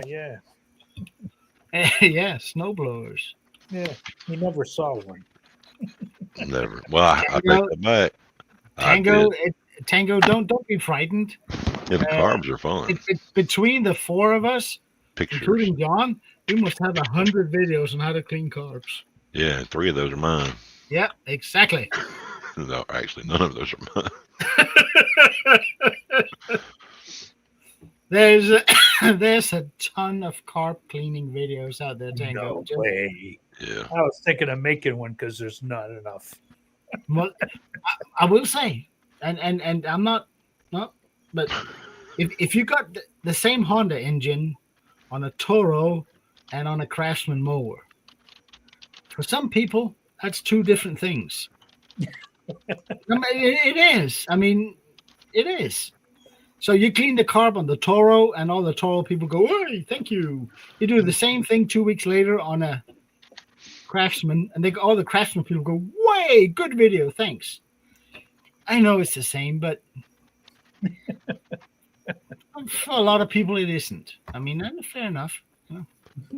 I'll keep doing carb videos until somebody tell me to shut up. You know.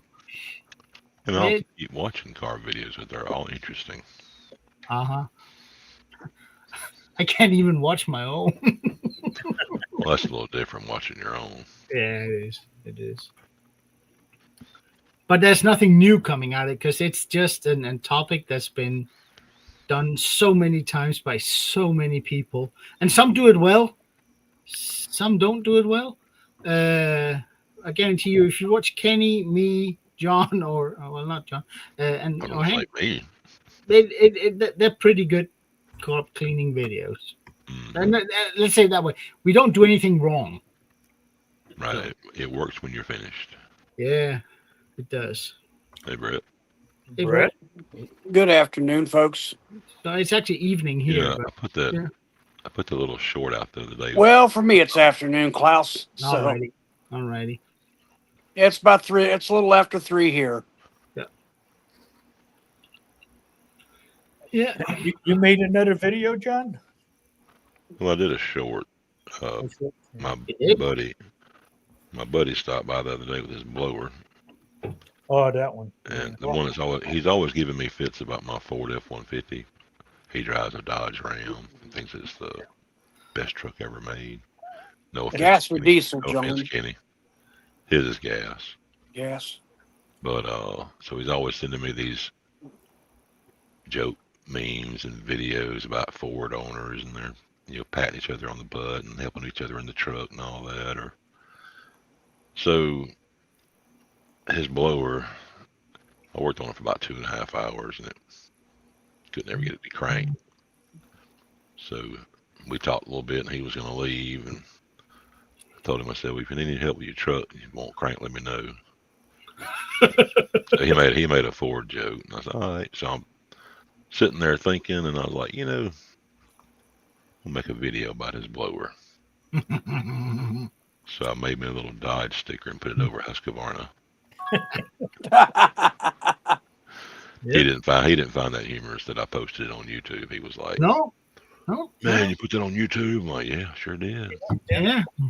That's where you find most of your videos that you mess with me about. Yep. Say, I'm just adding to it. Yep. So he was all butthurt about it. I think the last thing I put up here, probably about a week or two ago, I put a video up. I reviewed a vacuum. Did it cut grass? No, but it sure picks it up when you drag it in from outside. Yeah. Mhm. I see Barry here says that 10 degrees below zero is cold. Yeah. In centigrades, it's not. It's manageable. If it's Fahrenheit, yeah, you're screwed. Yeah. Yeah. Bye, Barry. Telling you take pics of the carburetor before you take the linkages off. That way you know where they all go back on at. Who did I send the pics They're for to? your reference when you go to put it all back together. That's what I always tell people at the other shop. I said, they say, "Oh, I'll bring the carburetor down," and I'm like, "Well," I said, just for your sake," I said, "make sure that before you take that off of there, take plenty of pictures of the governor linkage so you get it in the right place when you put it on." Yep. It is a smart way to do it. Hey, Robert, look at that haircut. Yep. Craftsman. You're looking good. Yeah. Oh, I finally used up that 7.5 ounce can of that spray max for headlight lenses. So all three of my headlight lenses covered nice and protected from UV stuff. Still got to finish the rear fin on the GT. I ordered some dupla color and found out it's apparently it's supposed to be polo green, but it's got metallic flakes in it. I'm like, oh well, whatever. Actually, I think that would look good, Robert. Well, then I got 2 more cans of that the big cans of that Spray Max 2K. I was like, I hope I have enough. Just make sure you got yourself a good mask, because that 2K stuff is not healthy. I found a mask at Tractor Supply, it's a 3M, and it even came with a replaceable. I make sure I put that thing on, because that stuff. Ooh. The 2K is epoxy and uncured epoxy. That's not good. Nope. And on top of that, I will say the really nice thing about painting with 2K is that you all tried it, right? You painted something and you want to clear coat it, and then when you clear coat it, the paint bubbles up because regular paint never dries. 2K cures. So you can put clear 2K clear coat. You can actually put regular clear coat, but it doesn't matter. 2K, it's absolutely fantastic to work with. It looks amazing when you're done. Yeah, because the thing was when I bought the small cans for my headlight lenses, I'm like, but I'm like, I ain't no telling how many coats I put on all 3 lenses to finally use that can up. But people say you can put it in a refrigerator to keep it from messing up. But if you leave it out, once you pop the thing, if you put it in the refrigerator, it'll last for about a week, maybe 10 days. Yeah, but it's got to be real cold. It's a little colder than a normal fridge. Don't freeze it because. But I've had it in there I used it 8 days after and it was still good. But when you bring it out of the refrigerator, you got to make sure it heats up again. Yeah. And then you use it. Yeah. If you try spraying it once while it's still cold, it's not going to work. Nope. But it's going to heat up again. But yeah, I've had it. They say 10 days. Some say 2 weeks, but 10 days. I've had it 8 days in the fridge and it worked fine. Yeah. Oh, some guy posted on one of my videos. He uses a different brand. Was it you? Something I found it on eBay. But I'm like, I don't know. I said the Spray Max is made in Germany. I have no issues with it. The good. I think most of the time you said the cheaper stuff. It's like they don't put enough paint in it. Yeah. So it's all gas and whatever solvents or whatever they put in them. Yeah. But if you get a good one, I mean, it's not. Once it's cured, it's gas resistant. Yep. Yep. There's no issues. Well, I like the solid, but I will say, in my little shop here, if I use a can of 2K, I can't be here until 3 hours after because it just stinks up the place. Yeah. Yeah. Even with a fan going? Well, you don't want a fan when you just painted something because you're going to blow all kinds of crap into the paint. Yeah. No. I mean an exhaust fan. I don't have an exhaust fan. I got a garage door and a side door. That's all I have. Yeah. Rely on Mother Nature to cross ventilate then.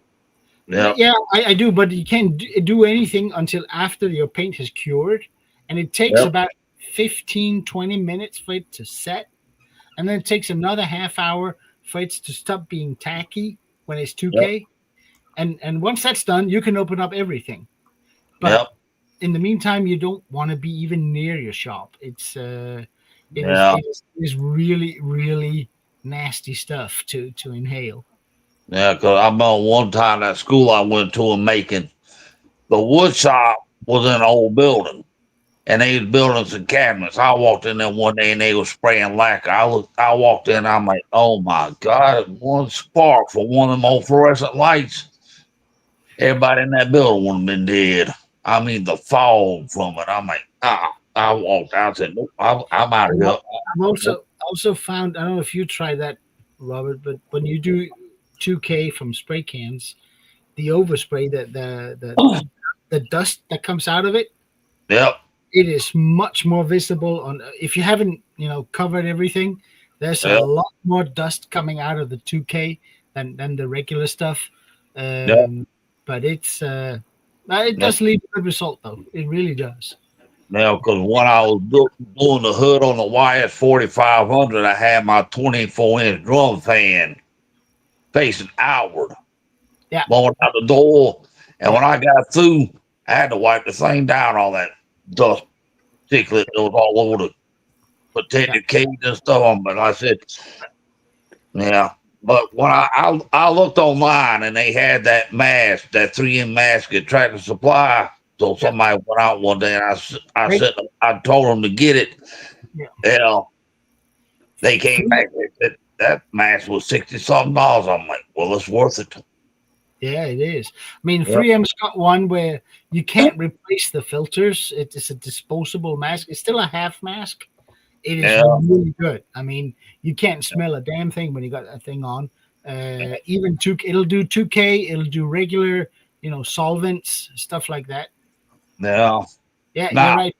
I mean, once you try, it is expensive. A good can of 2K is about twice the cost of a regular spray can. Which but it's good stuff. I never use it for repair stuff. Like if I've done a mower and I welded a bracket in, I won't use 2K. I'll just use regular primer and then whatever color the deck is. But for if I want to paint a whole deck or do a restoration thing, 2K is the way to go. Absolutely. There's a guy in England called Machinery Restore. Yeah. He will take a machine completely down, send everything off. He sends us out for powder coating. Yeah, that's what now that guy in South Africa, AJ Restorations, he does small stuff, but he has a regular household oven. But big stuff, you have to send that off to be media blasted. Then you got to pick out the color you want. Yeah. I was looking into getting a setup for powder coating, but then I realized if I'm going to do that, I also need a setup for sandblasting, and I don't have room for any of that crap. No. And it's you got to decide what it is you want to do. You want to do restoration or do you want to do repairs? It's Yeah. really difficult to do both with the space I have. Yeah, because with a sandblasting, you have to pick the right medium because some of that stuff profile of metal. No, we was installing an elevator at the hospital I took training at. Well, the car and the door frames were built back in the 30s. We got everything off with regular paint stripper, but the original paint we had sandblasted. Yeah, there was no chemical that would touch it. Yeah. Well, I'm just gonna go get another tea. I'll be right back. Right. I see he's got a rod more sitting on his table to work on. I'm like, yeah. Oh, y'all ain't gonna believe what I found.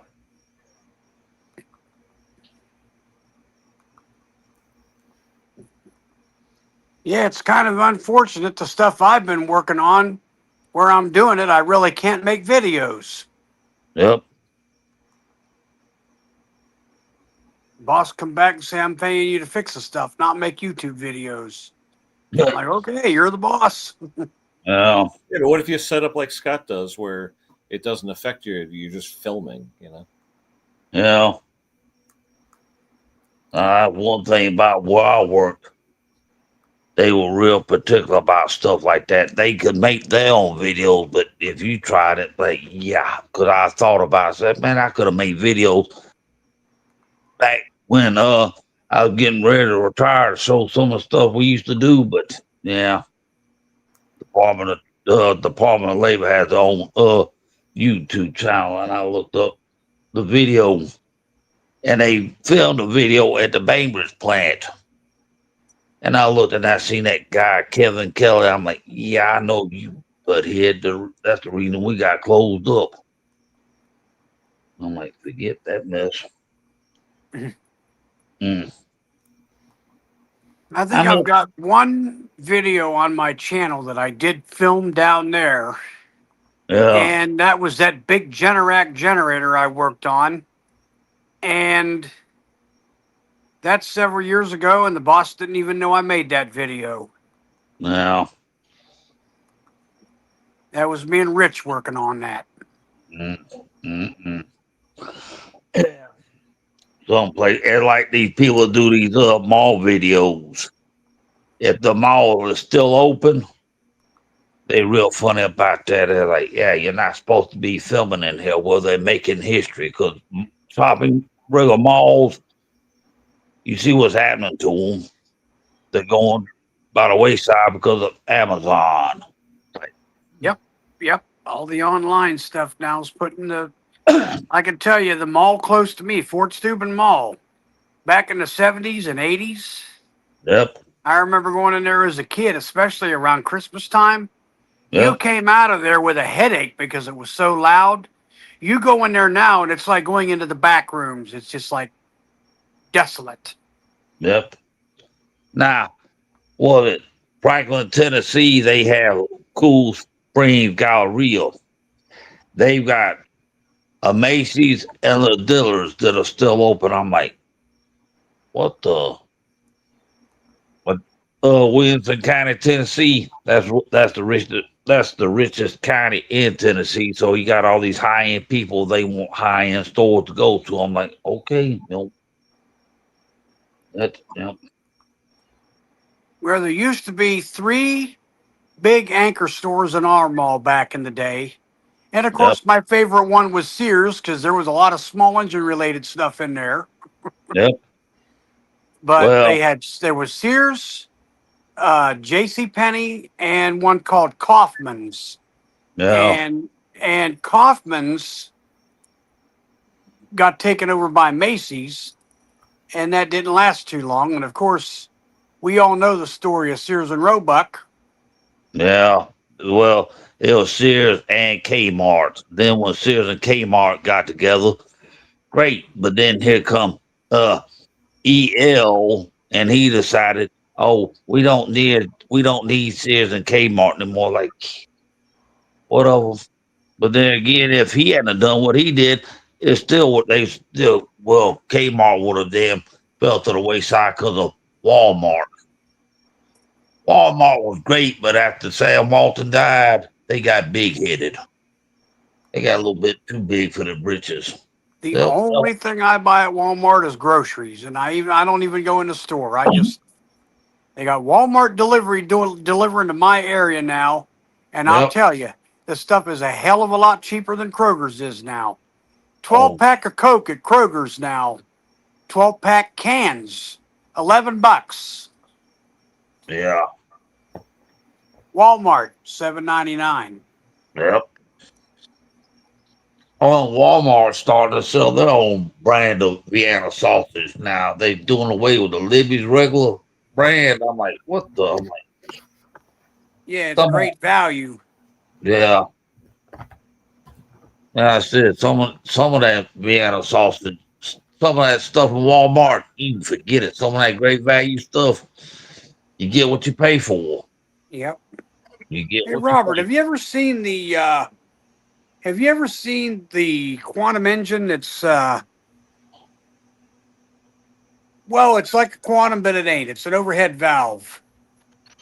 The early version of the overhead valve Briggs engine they used on some of the walk-behind mowers. I think it's an Intech. Probably. And, well, I forgot when I actually started seeing overhead valve engines. So that took a while. I was always a flathead engine guy myself. But then, the last engine in the lawnmower shop was a 12.5 horse RC Briggs and Stratton flathead. The guy said that's the last one. Anything else is gonna be overhead valve. I'm like, yeah, well, whatever. Well, we got 5 mowers given to us here. I'll be back. A week ago today. What's up?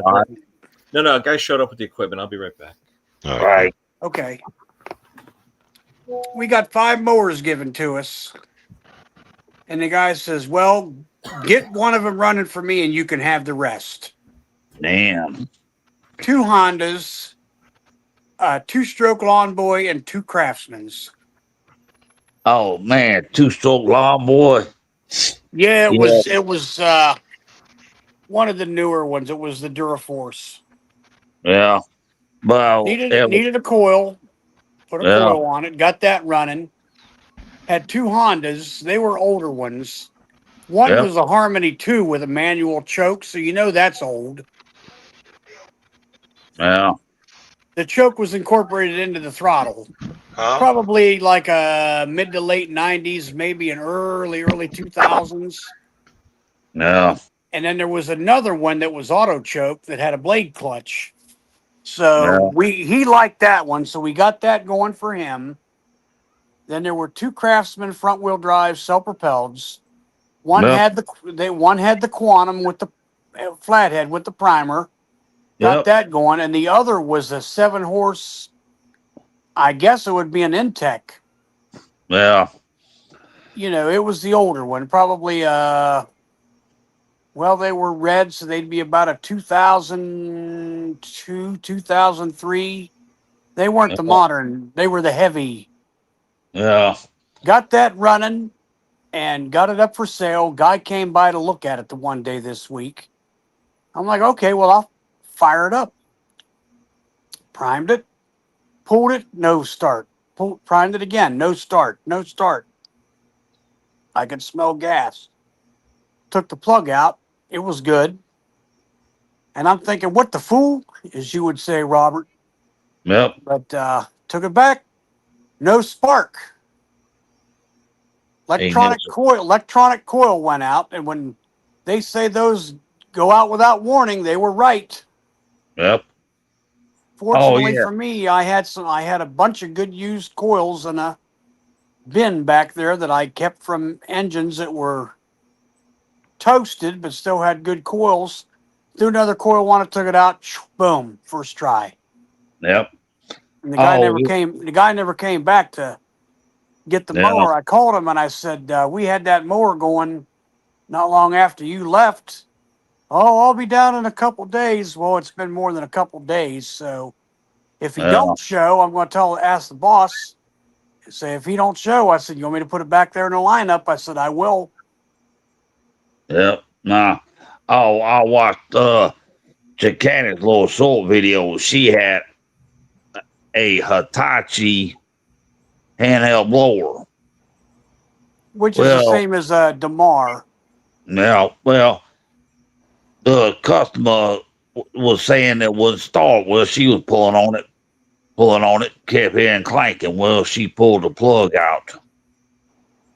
The plug was hitting the top of the piston because the piston was coming so close up to the bottom of the area where you threaded it in.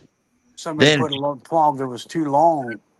Well, then she had a Tanaka blower doing the same thing. Yeah, well. Yeah, Tanaka was the same as a Hitachi.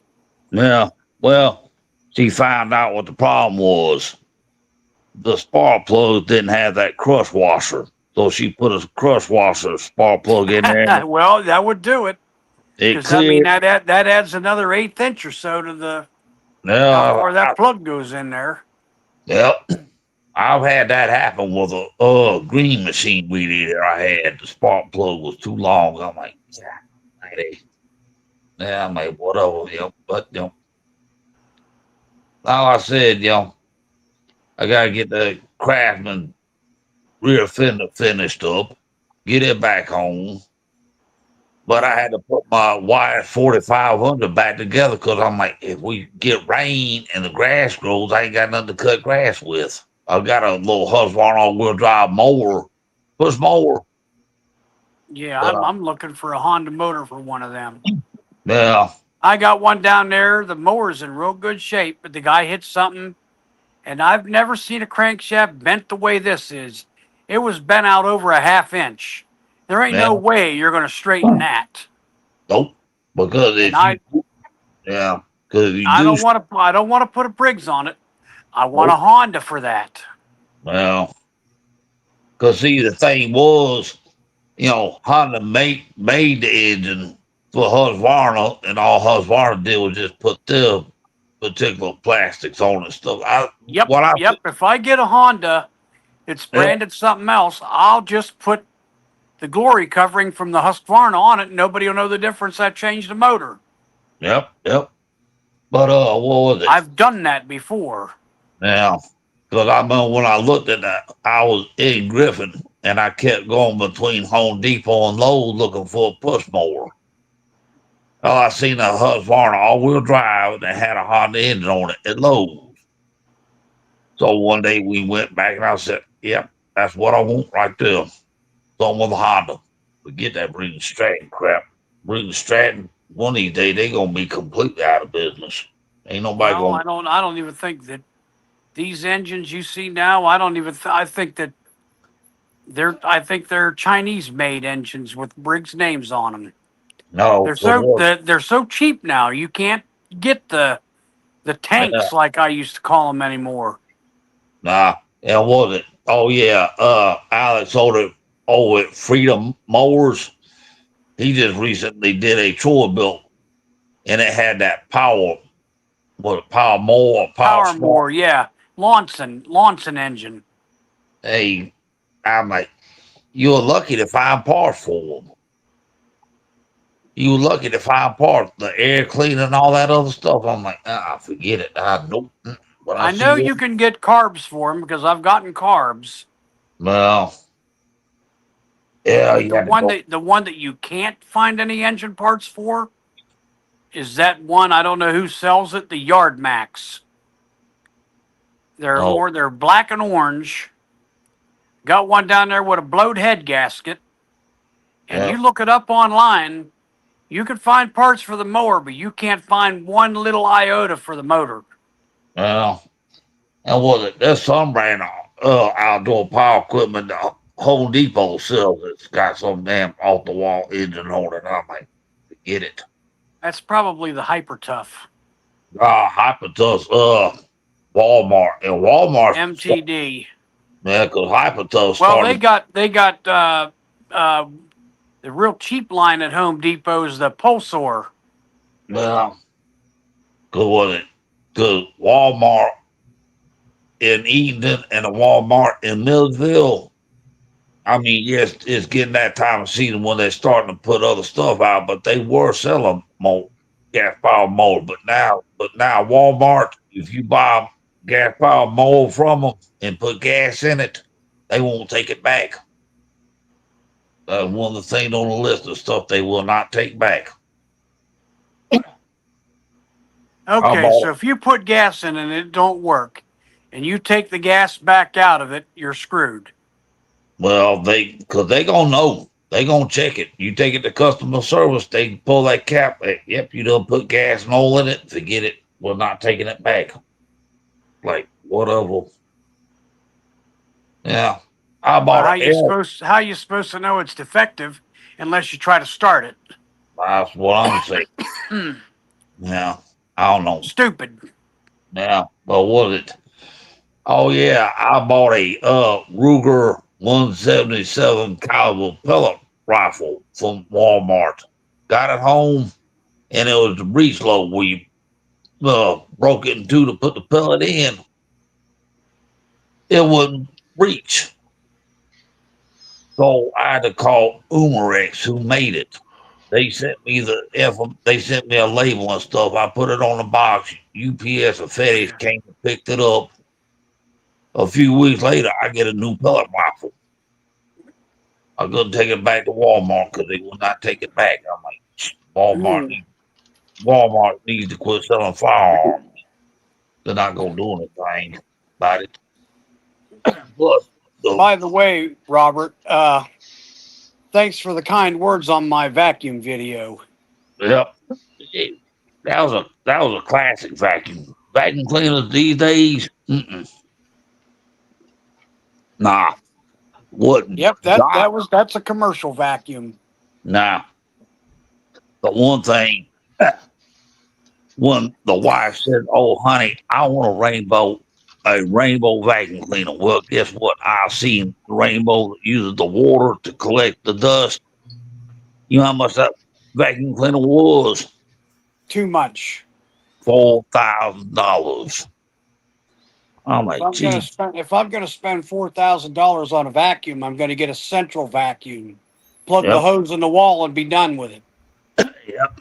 Oh yeah, John, I seen that video you did on that blower. I'm like, God, like do that today. I had to mess with him. He was giving me too much fits about my truck. So you made him a Dodge blower. A Dodge blower. It wouldn't crank, wouldn't run, wouldn't do anything. So I said, it's got to be a Dodge. Yep. So it burned his butt too. He got butt hurt about it. Yeah.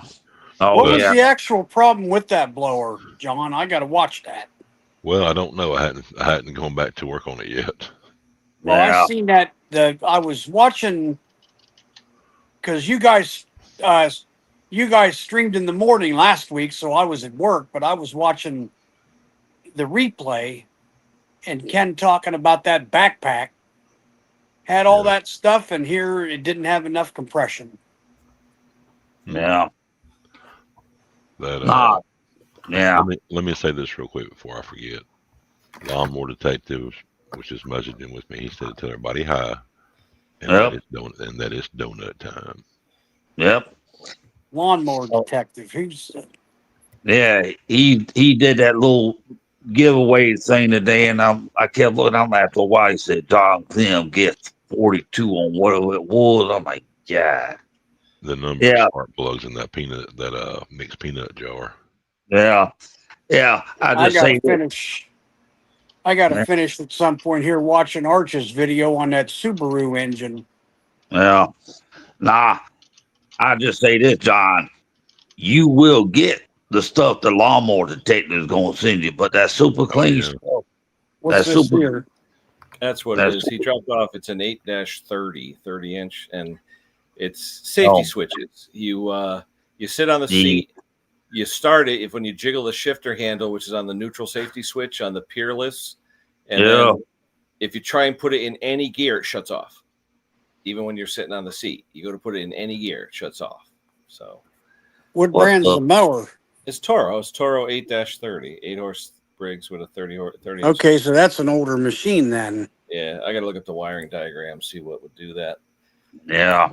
But as long as you're sitting on the seat, you can unplug the switch from the transmission for the neutral. But the minute you try and put it in any gear, it shuts off. But even with the neutral safety switch disengaged or engaged, which is weird. I mean, yeah, because I don't know. Yeah. Whatever. I got to look at wiring diagram.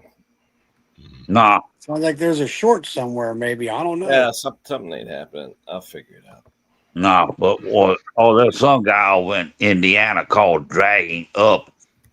He has done a lot of videos on the old school little horse tractors. I'm like, yeah, man, back when Toro was like, yeah, now Toro's like, yeah, we don't make stuff like that anymore. Like, whatever.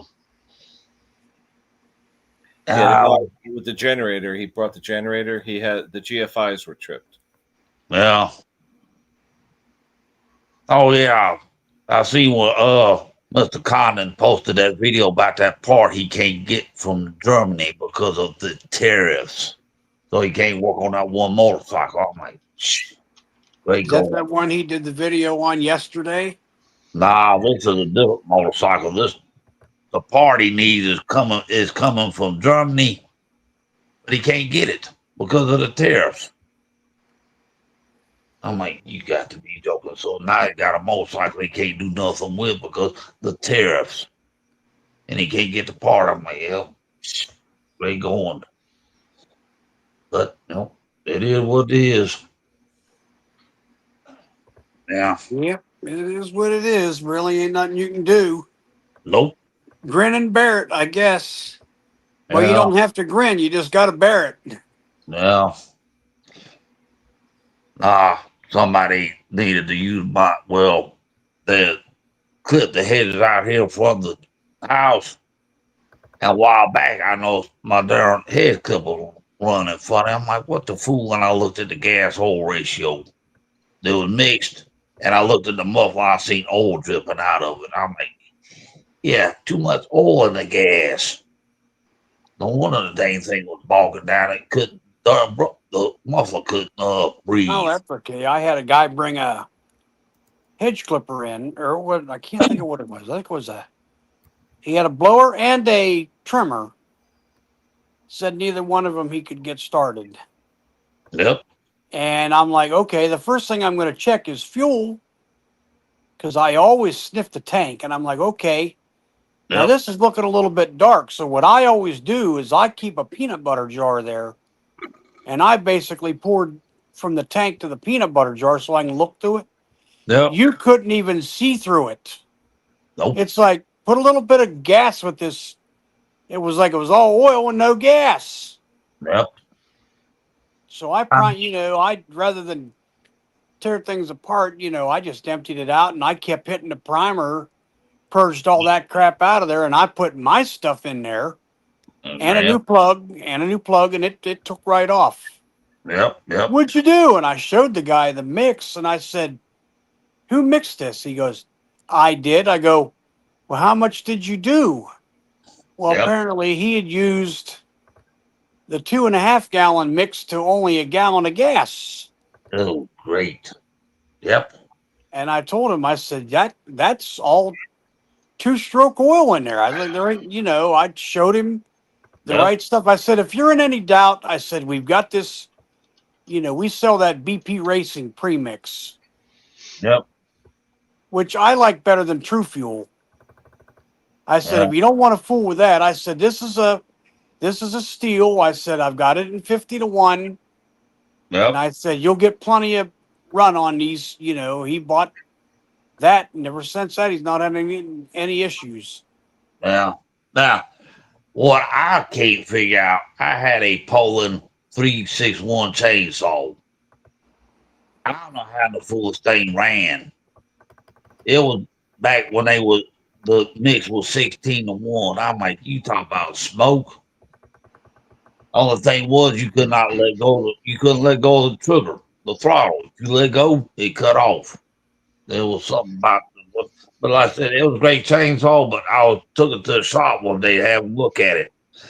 The starter dogs on the pull start was messing up. They said they can't find the parts. I'm like, yeah, well, whatever. I bought a Craftsman weed eater in the mid 80s. Yep. Was one of them ones where you couldn't see the engine. You seen it. The whole entire engine is in a plastic square body or a rectangular body. Yep. Little round gas tank on the top. That thing was 16 to 1. Yep. And that thing, even if you ran it hard, was a greasy, oily mess. Yep. Hey, Ken, real quick. Sorry, It's Brett. Yep. Oh, does that one? I know you said it was an older one. Oh, that's I'm the not sure if wiring they guy. have it. Yeah. But do these have that little switch for the mulching unit that goes on the chute for the deck? I don't think so. No. I couldn't see it in the pictures on the opposite side. The only thing is you got a trans switch, you got a deck switch. Yeah, I saw that, and I was wondering if it might have that little. It's a switch that you have to lock the. But I'm not even mulch trying. cover in. I'm not even trying to do anything with the deck. I'm just trying to move it. You know what I mean? Yeah. It won't even move. No, he puts it into gear to move it, and it just kills the motor. Yeah, so I'm just wondering if it's Yeah, that I module. understand Sometimes that, but those modules, I got to look at a parts diagram. There's either a switch not opening or a switch not closing somewhere Yeah. in that. Yeah, just like that. That's one reason I got away from tractors is because, number one, I don't like tracing wiring. Number two, I'm so stiff and everything I can't get down on the floor to work on under them anymore. No. It's just like my Craftsman 4-1 yard vacuum. It's MTD. You either have to have the bag on it or that now hard to find blower attachment to make the thing worth a fire. Without the bag of that blower, that discharge blower, it won't run. Yep, And there's a little thing that Yeah. it's kind of like that one. There was a series of Lawn Boy. It was when they had those turtle top Lawn Boys, the Yep. Insight series. Right on where the bag goes on, there was a thing that was on the bag that went down into a crevice, and it Yep. triggered a magnetic switch. If there was no bag or no mulch plug in it, Yep. it wouldn't start. I've had numerous people bring them in. I Yep. can't get it started. It ain't got no spark. And I look at the mower and I said, "Did you try starting that with a bag or anything?" "No, I just tried starting. It won't fire." Yep. Yep. I run back and get the mulch. I got a mulch plug I keep back there just to Yep. test them. I Yep. shoved that in there, primed it 3 times. It's like, see, that won't run unless it's in there. I said, that's a safety thing. I didn't know that. And I'm thinking to myself, well, you need to read the book. I Yeah. didn't say that, but I'm like, then I just explain there. That's a safety. Now, so I looked up that part. Like I said, I bought that vacuum from the lawnmower shop I dealt with here in Eden, and it said 4-in-1. I'm like, 4-in-1? All I seen was the hose that you could vacuum stuff up with, the nozzle up front, but then so I finally went and looked and found it on Lowe's website. I ordered it, and I kept waiting and waiting and waiting. I'm like, I ain't gonna get this part. Well, one day UPS showed up, had a package for me. It was that part. I'm like, well, it's about time. I'm like, yeah. And the only other thing that I had that was Craftsman that was made by MTD was that limb chipper, leaf shredder. Yep. Now, I do have to say this. I like Husqvarna stuff, but that YS4500, if you want to remove the rear fenders, you have to pretty much take the whole dashboard off. That's including the steering column to get that fender off. I can take an AYP and I can remove the whole fender. I don't have any issues. Right. Hey, Robert, I'm going to end it. It's 2 hours. You guys stay on if you want. No issue. I got this guy outside with some more equipment for me. Stay on. You guys can talk. Don't worry about it. But I'll talk to the rest of you guys later on. You stay on. We're still here. So, but everybody out in the chat, thanks and all that. And I didn't expect a customer to come and drop some off. So, hey, thanks for hosting, Ken. Yeah, we'll talk to you guys later. You guys, Enjoy. Thanks, Ken, Robert.